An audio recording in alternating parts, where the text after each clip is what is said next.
E começando a revisão do capítulo 76 de Boruto. Pois bem, partindo de onde o capítulo anterior parou, o Boruto está confuso com o que acabou de ver, ao mesmo tempo que o Momoshiki confirma as suspeitas do capítulo passado. Essas visões, mesmo sendo fragmentos, foram as mesmas que ele viu, ou seja, as memórias do Momoshiki também estão sendo compartilhadas. Não houve nada de Jogan sendo manifestado ou Boruto vendo o destino de outra pessoa, o que por consequência significa que essas visões são do tal momento em que o Boruto irá perder tudo. Enquanto isso, o interrogatório do Amado continua, e mais uma vez o Shikamaru pede para que Aida veja quem exatamente era a Akebi original, se ela poderia representar alguma ameaça a Konoha, mas Aida responde que ela não passa de uma garota comum, nada parecida com a Delta. Mais uma atitude que deixa o Amado bem chateado, até assumindo que o Shikamaru esteja pensando que ele está tentando derrubar o mundo ninja, e tentando se diminuir, dizendo que ele não sabe como eles o enxergam, mas ele não passa de um cidadão comum que nem ninja é. Como se Konoha não tivesse razões o suficiente para desconfiar do, entre aspas, cidadão comum que só usou e passou a perna num deus, né, Amado? Enfim, ainda desconfiado, apesar de entender o lado do Amado como pai, o Shikamaru confessa que não engoliu muito bem essa revelação e a considera até meio que anticlimática. Mas o Naruto intervém dizendo que esse era um assunto particular entre o Kawaki e o Amado, e desde que a vila não seja posta em risco, não iria interferir. Mas ainda questionam o Amado sobre ter deixado isso em segredo, mas o Amado esclarece que eles não teriam como ajudá-lo e só queria prosseguir com cuidado, especialmente pelo Kawaki detestar o Karma. Enquanto isso, o Kawaki reflete sobre o seu ódio pelo Karma e acaba redefinindo seu objetivo inicial de se livrar do Karma, considerando que os verdadeiros culpados por todas as coisas ruins que aconteceram com ele foram os Otsukis que colocaram Karma nele para início de conversa.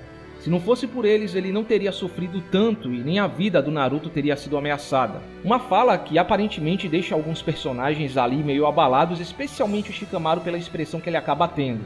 Um sinal de que talvez as coisas acabem dando errado mais cedo ou mais tarde. Prosseguindo, Kawaki faz um questionamento bem pertinente ao Amado e pergunta se a filha que ele está planejando ressuscitar com seu Karma não se transformaria em uma nova Otsutsuki. E o Amado, por sua vez, com toda a sinceridade, diz que não sabe o que vai dar já que não há precedentes para isso, e desaba chorando, afirmando que a sua única certeza é que essa era a sua última opção. Deixando todos que estão escutando comovidos, o Naruto em especial parece simpatizar muito com a situação do Amado por sua expressão, menos o Kawaki obviamente. Sendo assim, vendo a reação do Kawaki e o cenário que estava se formando, Aida pede para o Shikamaru que encerrem o assunto por hoje e conversem amanhã, mas aparentemente nenhum deles consegue dormir à noite, especialmente o Boruto que fica remoendo as palavras do Momoshiki. Acho que essa é a primeira vez que vemos como o Boruto está sendo atormentado pela profecia do Momoshiki, não conseguindo dormir à noite. Ele sempre pareceu bem, alegre, não se preocupando muito com isso, sempre preparado para a batalha, mas esse trecho mostra que a realidade não é bem essa. Essa visão despreocupada dele é uma fachada. No fundo, ele tem suas preocupações e dilemas. O que fica mais evidente a seguir quando ele é mostrado brincando e agindo normalmente como se não tivesse pensado nisso à noite. No dia seguinte, enquanto eles tomam o que parece ser o café da manhã, há um pequeno atrito entre eles, começando com o Boruto perguntando a Aida o motivo dela ter escolhido o Kawaki ao invés dele, enquanto Daemon tira sarro dele insinuando que tem a ver com sua aparência, como se esse filho de cruz credo tivesse alguma moral para dizer isso, dando origem a uma cena bem engraçada. Mas o ponto aqui é que a Aida revela que escolheu o Kawaki por uma questão de idade. O Boruto tem apenas 12 anos enquanto ela tem 16, reafirmando algo que havia ficado subentendido no capítulo 75, e também confirmando uma suspeita que muitos já tinham há um certo tempo, de que o Kawaki é mais velho do que o Boruto. Só não se sabe quanto, mas para Aida priorizar tanto a idade, diria que ele deve ter pelo menos uns 14 anos. Se bem que não é como se a diferença de idade entre eles fosse tão grande assim, é quase a mesma diferença do Shikamaru em relação a Temari. E no capítulo 63, Aida teve uma reação bem exagerada ao ver o Boruto fazendo uma entrada épica, então parece ser mais uma desculpa do que qualquer outra coisa.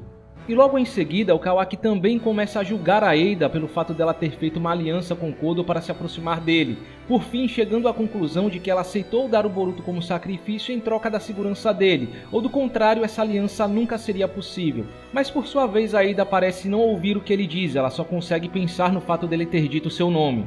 Um detalhe pequeno, mas que pode dizer mais sobre a Aida do que parece, ilustrando muito bem a sua visão ingênua e egoísta do que é o amor. ela frequentemente ignora o que o Kawaki deseja e se preocupa com seu próprio objetivo de ser amada por alguém que não está sob o fascínio. Ela parece estar mais apaixonada pela ideia de amor genuíno do que realmente cultivá-lo. Mas enfim, há um bate-boca entre Boruto, Daemon e Kawaki, onde inclusive o Kawaki joga na cara da Eida que todos os que querem algo com ele acabam se mostrando escória, e a Eida nem rebate, mas logo ela acaba a discussão batendo na mesa e dizendo que não há garotas o suficiente ali, pois ela não estava conseguindo se expressar direito, e repentinamente pede a presença da Sarada e da Sumire. Inclusive aqui há um detalhe que deixou alguns fãs um tanto confusos, porque inicialmente a Eida se refere ao sobrenome da Sumire, Kakei, ao pedir a presença dela, e o Boruto não reconhece. Mas um detalhe que muitos esquecem é que tanto no anime quanto no mangá, ele sempre se refere a ela como representante, tirando um momento do arco do Incidente Fantasma onde ele a chama pelo nome, mas não pelo sobrenome. E também vamos lembrar que o sobrenome verdadeiro dela, de acordo com o anime, é Shigaraki, mudando para Kakei para a missão. Talvez o Boruto só lembre da parte Shigaraki devido à sua história? Vai saber. Prosseguindo, Shikadai, com permissão do Shikamaru, também decide ir junto, uma vez que ele também não foi afetado pelo fascínio. Porém, quando ele chega na presença da Eida, ele acaba sendo afetado, confirmando uma das suspeitas da Sarada no capítulo passado. Ele só não caiu no fascínio porque não deu uma boa olhada nela, a deixando apreensiva com a possibilidade dela e da Sumire caírem também. Sendo assim, elas vão ter uma clássica conversa entre meninas, onde a Eida se abre falando de seus sentimentos em relação ao Kawaki, querendo entender por que ela se sente assim, por que o seu coração dispara quando pensa nele. Pode até parecer uma coincidência, mas diria que a Eida não chamou Sumire e Sarada especificamente à toa. Ela deve saber que elas estão verdadeiramente apaixonadas, no caso pelo Boruto, e podem entender o que ela está sentindo e ter as respostas para seus sentimentos, sendo aquelas com quem ela pode se relacionar e conversar abertamente. Até que em um determinado momento, a Sumire avisa a Sarada telepaticamente para que ela não mostre reação, assumindo que a Sarada seja imune ao fascínio, e logo a própria Sumire também percebe que não está sendo afetada, ou seja, ambas não são afetadas por alguma razão ainda desconhecida, algo que eu vou me aprofundar melhor nas considerações. Pois bem, isso deixa a Sarada confusa com o que está acontecendo, mas a Sumire pede para que ela tenha calma e não faça transparecer que ela é imune e até finja estar cativada pela Eida. Logo mais explicando o seu ponto, basicamente a Sumire quer evitar que a Eida as veja como ameaças, já que diferente daqueles que são afetados pelo fascínio, elas são capazes de atacá-la. Simplesmente dando um show à parte neste trecho, ela percebeu as implicações da Eida descobrindo que elas são imunes, manteve a situação sob controle e basicamente conduziu todo o diálogo. Sem dúvidas ela foi a verdadeira capitã aqui. Às vezes a gente esquece pelo fato da Sumire ter uma personalidade doce e calma, mas ela é uma ninja de altíssimo nível, que passou por um treinamento brutal e foi criada para ser uma arma de seu pai contra Konoha. Claro, levando em consideração a continuidade do anime. Talvez a capacidade que ela mostrou aqui seja reflexo desse passado obscuro. Mas de qualquer modo nisso, a Sarada finge estar corando por ser afetada pela Eida quando ela pergunta sobre o Boruto, e por sua vez a Eida se abre para ela, falando sobre sua frustração por ter essa habilidade amaldiçoada, que impede ela de ter um amor normal ou mesmo amigas normais. Uma triste revelação que por um momento deixa Sarada e Sumire sem palavras. Bom, prosseguindo, enquanto os meninos estão de bobeira, a Sumire contacta o Shikamaru, que curiosamente estava tentando contactar a equipe do Nishi, só que sem sucesso. Se atentem a esse detalhe.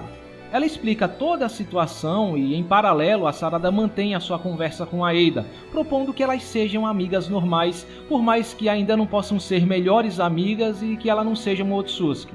Para prevenir que a informação vaze, o Shikamaru aconselha que elas não contem nada a ninguém, nem mesmo para Boruto e Kawaki, pois do contrário elas estariam em risco se o Daemon descobrir. Mas diferente da Sumire, o Shikamaru vê isso como uma vantagem estratégica, porque o Daemon está continuamente observando Boruto e Kawaki, mas não elas. Sendo assim, elas poderiam pegar a Eida de surpresa e matá-la caso ela se torne uma inimiga de Konoha no futuro. Possivelmente as únicas que podem fazer isso.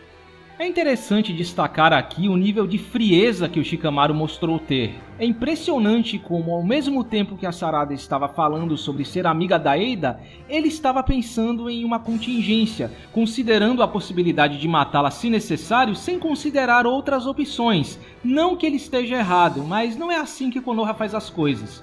Pelo jeito, a parte obscura do Shikamaru, que é muito bem mostrada nas novels, está ficando cada vez mais evidente. Não parece ser à toa que o Shikamaru está agindo como Hokage, tomando todas as decisões com muito mais tempo de tela nos últimos capítulos do que o próprio Naruto. Isso indica que talvez haja algum plano para ele no futuro.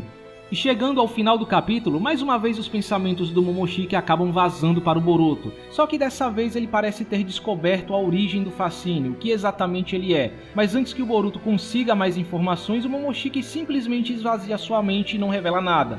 Porém, o Kawaki percebe que o Boruto estava conversando com alguém e confronta o Momoshiki ordenando que ele saia para fora imediatamente. Agora, indo para as considerações finais, esse foi um típico capítulo de início de volume, no caso volume 20, focado em preparar o terreno para os próximos acontecimentos. Agora parece que tudo deu uma acalmada, voltando aos momentos de Slice of Life. Esse é o capítulo que eu estava esperando após o capítulo 73, quando essa missão foi definida, algo mais lento e focado nas interações humanas. Ainda mais após o capítulo 75, que foi um capítulo super frenético e bem atípico, com um turbilhão de informações e revelações, tudo de uma vez só. Mas ainda assim foi um capítulo bem agradável e divertido até certo ponto. Diria que houve um bom equilíbrio entre informações relevantes e os momentos de Slice of Life, do cotidiano. O capítulo não se resumiu à isca pra shipper como parecia que seria antes do capítulo ser lançado e trouxe várias possibilidades interessantes, soando muito como uma calmaria antes da tempestade, mostrando esses momentos mais saudáveis e descontraídos antes que os momentos mais tensos realmente aconteçam. E acho que esse final com o Kawaki confrontando o Momoshiki já pode ser o começo. Infelizmente, não sei se eu tenho muito que acrescentar além do que eu já falei no resumo, mas primeiramente, quanto às revelações do Amado, acho que elas param por aqui. A impressão que eu tenho com esses dois últimos capítulos é que eles têm a intenção de fechar alguns temas restantes sobre o Karma para passar para os Otsutsuki e Shinjutsu. Claro, ele ainda não contou sobre coisas como o comando de desligamento que colocou no Kawaki, a sua carta na manga. E nem sei se ele vai contar, mas acho que a essa altura não há muito que ser revelado depois de um capítulo como 75. Não houve novidades com relação ao Amado neste capítulo, a não ser a incerteza do Amado quanto ao resultado de seu plano e o questionamento do Kawaki insinuando que o Amado pode acabar dando origem a um novo Otsutsuki, o que só ajudou a criar ainda mais suspeitas em cima dele. Mas confesso que depois desse capítulo eu fico na dúvida se o Amado está sendo sincero ou não. Pelo comentário do Momoshiki dá a entender que o fascínio é Shinjutsu mesmo, ele só não sabia qual era exatamente. Então pode ser que o Amado no final das contas não tenha mentido no que ele disse no capítulo passado, apesar de não ter contado tudo sobre as habilidades de Edo e Daemon, que aparentemente ainda escondem algumas habilidades. No momento não dá pra saber se ele é apenas um pai desesperado, se agarrando com todas as forças à sua última esperança de ressuscitar a sua filha, ou se tudo não passa de pura encenação. Eu venho percebendo uma certa tendência nos vilões de Boruto. Eles são caracterizados por sua humanidade e até certo ponto simplicidade. São personagens com objetivos bem pessoais e até egoístas. Seus objetivos não são mirabolantes e grandiosos, como acabar com o ciclo do ódio, paz eterna, dominação mundial ou adquirir o conhecimento absoluto. O Amado só quer ressuscitar a sua filha, a Ida só quer experimentar o amor verdadeiro e ter uma vida normal. O Kawaki, mais pra frente na história, ao que parece, vai se tornar um antagonista e no momento sua prioridade é a segurança do Naruto, o seu ídolo, e acredito que talvez isso não mude tanto assim. E o Kodo está em uma empreitada bem pessoal para se vingar de todos que o humilharam e mataram seu deus. Eu sei que isso pode ser meio anticlimático, afinal grandes objetivos por muitas vezes podem soar mais épicos e chamativos, ainda mais quando falamos de um Battle Shonen que precisa ser chamativo por definição. Particularmente eu também dou preferência a objetivos mais mirabolantes e em escala mundial, mas nem sempre precisa ser assim. Como eu já disse na revisão do capítulo 69, há vilões e vilões, assim como há vilões com objetivos grandiosos e que pensam num bem maior seguindo um caminho distorcido, como Madara e Obito, há vilões que pensam nas pequenas coisas da vida, personagens mais humanos, gente como a gente. Alguns vilões são mais definidos por suas ações e como eles movem a trama do que por seus objetivos em si, e acredito que esse seja o caso do Amado. Em todo caso, só sei que esse choro não me convenceu nem um pouco e essa ressurreição tem altas chances de dar merda independente das circunstâncias. Aliás, uma crítica que eu tenho a fazer é que essa decisão do Naruto de deixar essa ressurreição da Akebi como um assunto privado entre Amado e Kawaki não foi muito inteligente. Senti falta de pelo menos uma reação do Shikamaru quanto a isso. O que o Amado está tentando fazer é algo extremamente arriscado e desconhecido, que pode criar um novo Otsutsuki. Eles precisam tratar isso com extrema cautela caso seja posto em prática. E mesmo que o Amado não tenha segundas intenções, vai que essa gambiarra que ele está tentando fazer não traz o Ishiki de volta acidentalmente, ou pelo menos um novo Otsutsuki com as memórias dele ao invés da Akebi, assim como acontece com os clones da Akebi, já que a alma do Ishiki original, até onde sabemos, desapareceu. Acho que talvez essa seja a única forma dele, entre aspas, voltar como muita gente quer. Mas de qualquer forma, mesmo em dúvida, ainda sustento as possibilidades que eu sugeri na revisão passada, do Amado estar trabalhando com outro Otsutsuki com a real intenção de ressuscitá-lo através desse procedimento, ou dele ser o próprio Shibai atrás de recuperar o seu poder original, apesar dessa última ser meio viajada e improvável. E talvez esse capítulo tenha aberto uma brecha para uma outra possibilidade, que eu já havia cogitado na época em que o Amado se mostrou interessado pelo Karma, mas usando o Kawaki. A fala do Amado supondo que estavam achando que ele estava tentando derrubar o mundo ninja, me faz questionar se o que o Amado está tentando fazer é realmente ressuscitar a sua filha ou não. Em parte, a impressão que eu tenho é que ele não está fazendo nada às cegas. Ele definitivamente sabe o que o plano dele resultará, ou pelo menos tem uma boa ideia do que será, ao invés dessa alegação de que ele não sabe. Apesar de algumas coisas terem saído do controle do Amado nos últimos acontecimentos, ele sempre foi representado como alguém muito preparado, já estando 3 passos à frente. Será que a essa altura do campeonato ele já não perdeu as esperanças nisso? Ele sabe que nunca vai conseguir ressuscitar a sua filha do jeito que ele quer, e na realidade está tentando fazer exatamente o que estavam supondo que ele iria fazer? Derrubar o mundo ninja? E se a filha dele na realidade não morreu por conta de uma doença, mas por consequência de algum erro cometido por Konoha ou por outras vilas? Porque se visse envolvendo em lutas de ninjas e morrendo por conta de kunais ou ninjutsus mal utilizados, deve ser algo que acontece com uma certa frequência. E se a intenção dele for criar um novo Otsutsuki que ele pode controlar livremente, assim como ele pode controlar a Delta e usar para acabar com a Era dos Ninjas, se vingando por todo o sofrimento que os ninjas lhe causaram? Mas enfim, quanto à arte em geral, assim como no capítulo anterior, talvez não tenha sido um ponto em que o capítulo se destacou. Foi um capítulo essencialmente focado em diálogo, onde não houve tanta necessidade de impacto visual. Talvez o que dê para se destacar sejam as cenas das meninas conversando, onde o Ikemoto aparentemente deu um foco maior nos detalhes e expressões, especialmente a Eida, que ficou bem fofa em certos painéis, apesar da anatomia ter parecido um pouco inconsistente em certos pontos, como por exemplo as pernas da Sarada mais longas do que elas realmente deveriam ser, mas talvez seja apenas uma impressão minha. Os momentos de Slice of Life foram muito bem amarradinhos, não atrapalhando o ritmo do capítulo em geral, ou o clima de tensão gerado após certas revelações, até agregando muito em certos pontos, mesmo nos momentos mais casuais. Além de tudo que eu já apontei no resumo, particularmente gostei muito dessa dinâmica entre Boruto e Daemon, discutindo e jogando videogame juntos, com Boruto sendo praticamente uma figura de irmão mais velho pro Daemon, até certo ponto humanizando o garoto. Talvez o Boruto seja o primeiro amigo que o Daemon teve, e até estou curioso para ver como é que vai ser se de alguma forma colocarem a Himawari nessa situação. Essa conversa entre as meninas me surpreendeu positivamente. Quem diria que um momento que parecia uma inofensiva isca para Shipper, no final das contas se tornaria um dos momentos mais importantes e tensos de todo o capítulo, servindo como um artifício para introduzir uma nova limitação do fascínio, pronunciando um possível cenário em que Sarada e Sumire podem acabar lutando com a Eida, ao mesmo tempo que desenvolve todas as personagens envolvidas, especialmente a Eida. Assim como eu disse quando essa missão de convivência foi proposta, por mais que ela pareça boba a princípio, seria uma ótima oportunidade de conhecermos a Eida mais a fundo, quem ela realmente é, e criar um laço entre ela e todos à sua volta.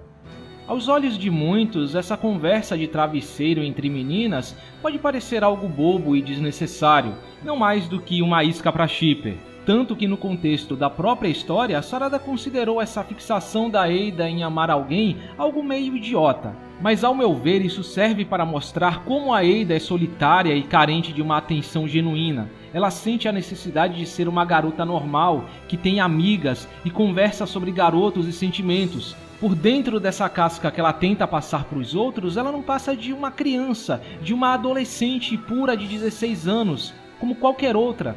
Talvez esse lado mais sexy e sério dela não passe de um mecanismo de defesa. Ela precisa agir assim para se proteger, para proteger o próprio coração dela.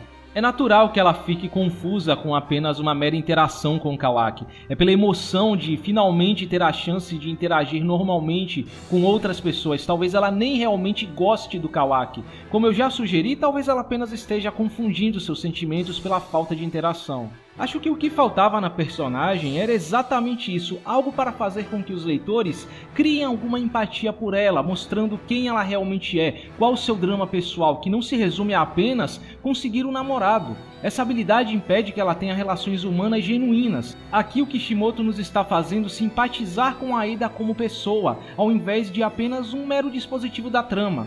O fandom gosta de exaltar a escrita do Kodachi. Convenhamos que provavelmente por terem ficado muito mal acostumados com o ritmo frenético que o mangá estava tendo até a luta contra o Ishiki, mas os capítulos quando o Kodachi era o escritor, em grande maioria foram lutas atrás de lutas, sem espaço para respirar, para dar qualquer profundidade a qualquer personagem que seja. Mesmo antes do capítulo 36, da luta contra o Ishiki pra frente, o único personagem que recebeu algum desenvolvimento próximo do decente foi o Kawaki, e mesmo assim muito raso para um personagem que é o co-protagonista do mangá.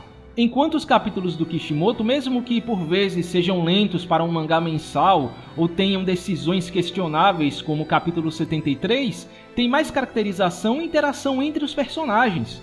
O que ele está fazendo aqui, pelo menos ao meu ver, é construir os laços antes do conflito iminente, fazendo com que o time 7 se relacione com os possíveis vilões, tornando suas possíveis lutas futuras mais impactantes e significativas, o que dá um excelente rumo para a trama. Só imaginem o peso emocional de uma traição de Konoha, ou talvez um mal-entendido com a Ada acidentalmente ameaçando a integridade da vila depois de toda uma interação entre ela, Sarada, Sumire e os meninos. Se bem que eu não tenho tanta certeza de um cenário onde Sarada e Sumire podem acabar lutando com a Ada no futuro.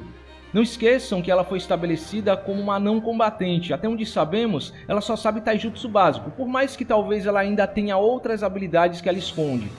Todos assumem que estão sendo criadas as condições para Sarada e Sumire lutarem juntas contra a Ada, mas em si o que está realmente sendo construído aqui for um conflito entre Sarada e Sumire. O modo de pensar da Sumire se conecta muito com o do Shikamaru. Já a Sarada, por outro lado, parece ser mais amigável, estava tentando fazer amizade com a Ada e provavelmente não teria intenções tão sombrias. E se a Sarada realmente se tornar a amiga da Ada, enquanto a Sumire apenas meio que finge até o Shikamaru dar a ordem de eliminá-la? Obviamente a Sarada vai ficar do lado da Ada, inclusive, se a Sarada e a Ada se tornarem amigas mais íntimas, a Ada pode se tornar uma ótima candidata para ser o estopim para o despertar do Mangekyou Sharingan da Sarada. Não esqueçam que o Kodo tem intenção de matá-la após se tornar um Otsutsuki. Enfim, eu não estou lendo o mangá para ver tudo sendo jogado de qualquer jeito na minha cara e foda-se. Nem todo pormenor tem que ser deixado pro anime. Eu também quero ver um pouco de desenvolvimento de personagem no mangá. Essa sempre foi uma das minhas principais críticas ao mangá de Boruto, a falta de profundidade. E agora que o Kishimoto está me oferecendo isso, eu não vou reclamar. Com relação à razão delas serem imunes ao fascínio, o tópico que está sendo mais discutido pelo fandom, talvez ainda seja cedo para afirmar algo, mas eu vejo duas possibilidades que a essa altura acredito que já não sejam novidades para muitos que estão me escutando. A primeira é que ambas sejam imunes por conta de suas ligações com os Otsutsukis, a Sarada por ser uma Uchiha, uma descendente da Kaguya, e a Sumire por ter células do Hashirama, que também é descendente direto da Kaguya. Talvez muitos não lembrem desse detalhe, mas o projeto do Gozu Tenno envolvia usar as células do Hashirama para criar portais que ligariam o usuário ao Nue. Tanto que nos locais dos incidentes envolvendo pessoas afetadas pelo chakra maligno no arco do incidente fantasma, havia vestígios de Mokuton. Basicamente, a Sumire tem as células do Hashirama, mas o uso delas não está direcionado ao uso do Mokuton em si, mas para a abertura de portais. Enfim, até faz um certo sentido, mas parando para pensar, se fosse o caso, muita gente seria imune ao fascínio. Naruto, Sasuke, os Hyugas. Não sei se teriam que depender tanto delas assim, dando tanta ênfase no fato delas serem as únicas capazes de matar a Ada se for necessário. E a segunda é que ambas sejam imunes porque estão apaixonadas pelo Boruto, que tecnicamente é um Otsutsuki. No momento, me parece ser a possibilidade que faz mais sentido, porque pensem comigo, além de ser a única coisa que ambas têm em comum, essa limitação impediria que houvesse conflitos entre os Otsutskis, porque se eles podem se reproduzir com outras espécies, alguém com fascínio conseguiria acabar com o relacionamento de um outro Otsutsuki que se interessou por alguém de fora do clã. Mas seguindo essa lógica de que uma vez que você se apaixona por um Otsutsuki, você não pode se apaixonar por outro, resolveria esse problema. Sem falar de todo o tema em volta da Ada que envolve amor e romance. Se esse for o caso, o romance aqui não está sendo colocado à toa, ele tem uma função real na trama. Uma ótima forma de você se aprofundar no lado do romance e sentimentos das personagens femininas, sem que isso fique parecendo algo inútil e deslocado do restante do mangá, inclusive me lembrando muito a escrita do Kodachi em certas obras que ele já escreveu, onde por vezes o romance é um ponto importante na trama em si. Então eu não duvido que esse rumo já estivesse planejado há muito tempo, se bem que pode ser apenas uma coincidência. Talvez não seja a possibilidade mais popular, eu sei que muita gente torce o nariz para essa possibilidade por não gostar do foco em romance, achar brega e tal, ou considerar que a única coisa que a Sarada fez no mangá foi ser isca para shipper. Mas como eu já falei em outras revisões, o romance faz parte você goste ou não. Se ter a formação de casais, isso precisa ter algum destaque, ou no mínimo uma insinuação. E um capítulo focado em Slice of Life como esse, é o melhor momento para que isso seja trabalhado. Antes agora do que em um capítulo em que algo mais importante está acontecendo em paralelo. E Boruto não é um mangá que está tentando quebrar paradigmas, entregando mulheres empoderadas, que não precisam de homens e não pensam em romance. Isso aqui é um Battle Shonen genérico, feito para adolescentes do sexo masculino. Geralmente neste tipo de mangá, as personagens femininas, especialmente as, entre aspas, heroínas, as personagens femininas principais, são movidas pelo romance, pela pessoa que elas gostam, que costuma ser o protagonista, por mais que seja apenas uma característica delas e não algo que as define. E acredito que esse seja o caso da Sarada, é apenas uma característica da personagem e não algo que a define. Eu acho que se vocês desejam que a Sarada tenha mais importância, só tenham paciência, porque a hora dela vai chegar mais cedo ou mais tarde, assim como foi na luta contra o Boro. E eu sei que também há muitos defensores de Kawasara e Borosumi fazendo malabarismo para tentar refutar essa possibilidade. Ah, mas isso não é prova de que a Sarada realmente ama o Boruto, ela não confirmou que gosta dele, isso não faz sentido e blá blá blá blá blá. Na boa, eu não queria entrar nessa discussão de chip sobre quem vai ficar com quem, até porque, vamos ser realistas aqui, pé no chão e sem firula. Boru-Sara é uma questão de quando e não de se. É o casal com mais química na franquia, os sonhos deles se conectam, Boruto quer se tornar Hokage em função da Sarada e protegê-la. É um casal que já vem sendo desenvolvido e está mais do que óbvio desde o capítulo 700 de Naruto. Sem falar de tudo que a união deles representa, o time 7 original se tornando uma família de verdade e as linhagens de Hagoromo e Hamura voltando a se tornar uma só com o possível filho deles. Enfim, qualquer outro casal não passa de alienação ou de gente querendo ser do contra, ignorando o que tá óbvio para todo mundo ver. Não precisa ser um gênio para ver que os casais que estão se configurando na obra, seja anime ou mangá, são Boruto e Sarada e Kawaki e Sumire. Aliás, estão jogando muito o Kawaki pro lado da Sumire ultimamente. Ele se abriu com ela como ele não se abriu com ninguém no capítulo 70. Mas enfim, independente de com quem ela fique no final da obra, o fato é que no momento, embora a Sarada não tenha confirmado nada por si mesma como a Sumire, obviamente ela está apaixonada pelo Boruto. Afinal, por que estariam insinuando isso em tantos capítulos recentemente? Porra, me ajuda, fandom! Sarada e Sumire até ganharam uma capa no capítulo 19, onde inclusive a Sumire admitiu que gosta do Boruto com os dizeres apaixonadas e shinobis. Então vocês acham que a Sarada está apaixonada por quem afinal? Pelo vento? Porque a essa altura da história o Kawaki ainda não tinha sido introduzido. Por que vocês acham que o Momoshiki escondeu o que exatamente é o fascínio?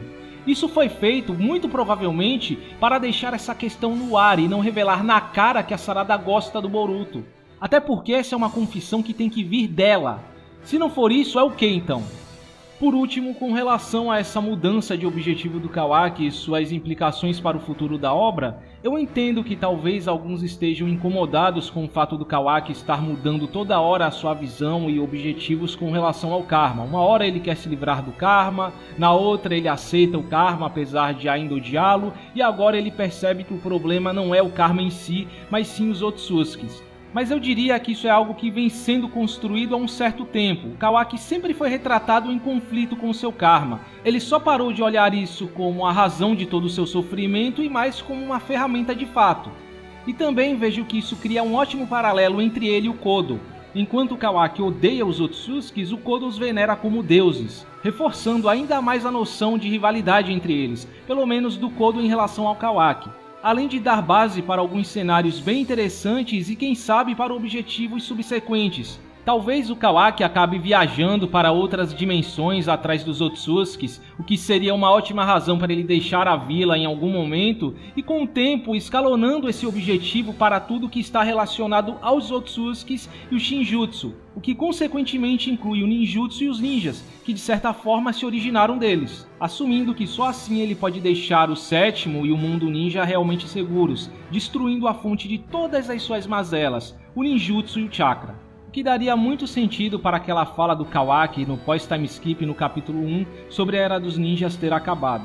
Aliás, considerando o final desse capítulo com o Kawaki confrontando o Momoshiki, acho que isso está mais próximo do que se imagina.